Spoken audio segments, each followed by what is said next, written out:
So the Iranian official media says that the Revolutionary Guard is claiming responsibility. They also are putting out video, which they say are some of the rockets that were fired apparently from Iran at a U.S. airbase here in Iraq, the Al-Assad airbase. Military sources say that they took at least 6 rounds of what they described as rockets initially, that soldiers on the base took shelter in bunkers.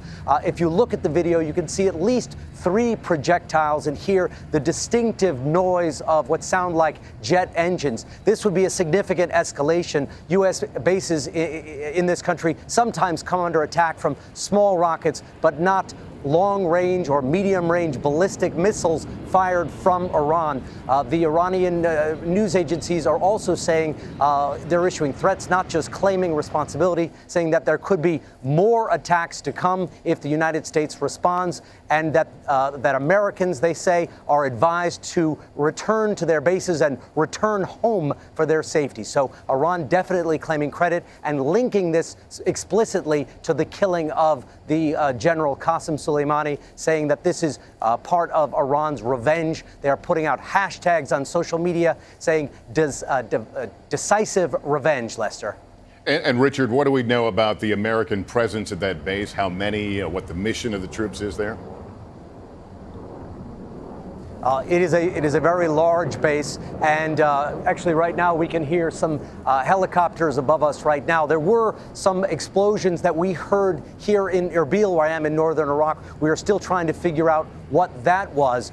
So far, no word of casualties at the Assad Air Base, but I can tell you that a lot of military sources that I've been speaking to are very busy right now. They do not appear to be answering their phones.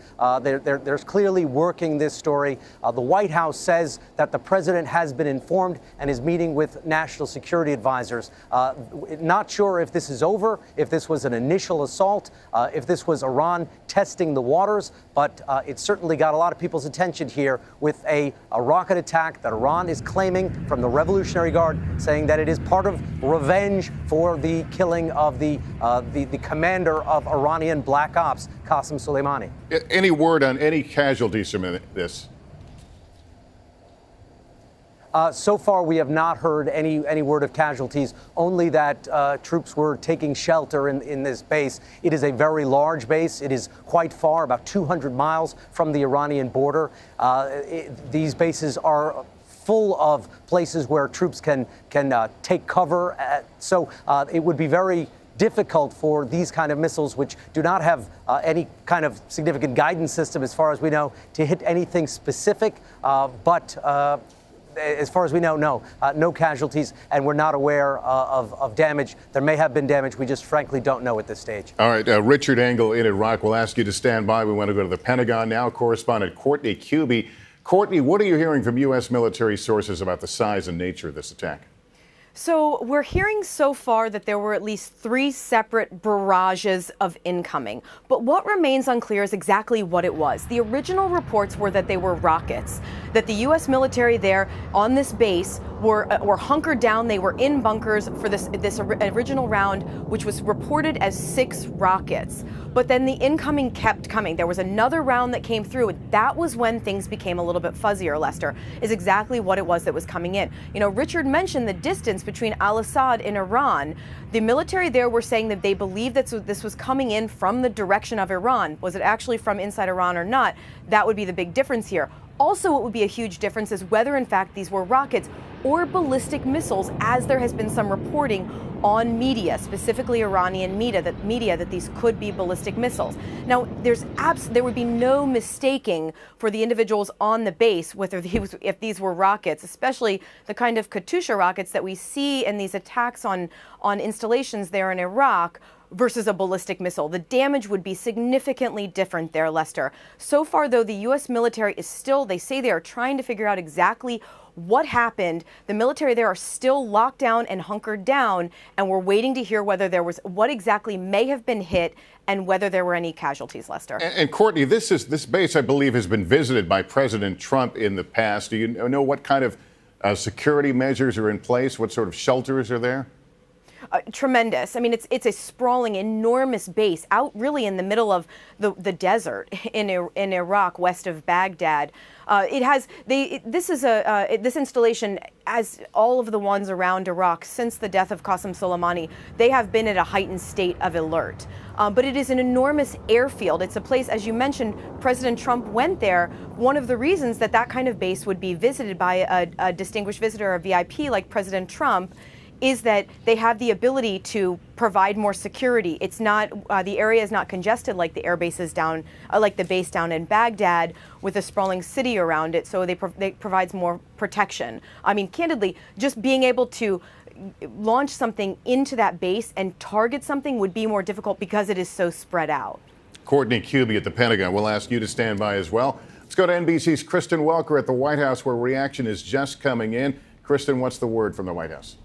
Press Secretary Stephanie Grisham, Lester, just released this statement moments ago. Let me read it to you. She says, quote, "We are aware of the reports of attacks on U.S. facilities in Iraq. The president has been briefed and is monitoring the situation closely and consulting with his national security team. I can tell you that there are still a number of officials who are here inside the West Wing, clearly monitoring this situation very closely at this hour, Lester." Now, this comes on the heels of a day in which the president and his top officials here have really put forth a full court press, trying to build the case for why they say it was necessary to take out Iran's top general. President Trump saying that the move saved lives, referring to him as a monster. The national security advisor earlier today saying that he was planning attacks against U.S. diplomats and also against U.S. facilities. The defense secretary saying those attacks could come within days. Now,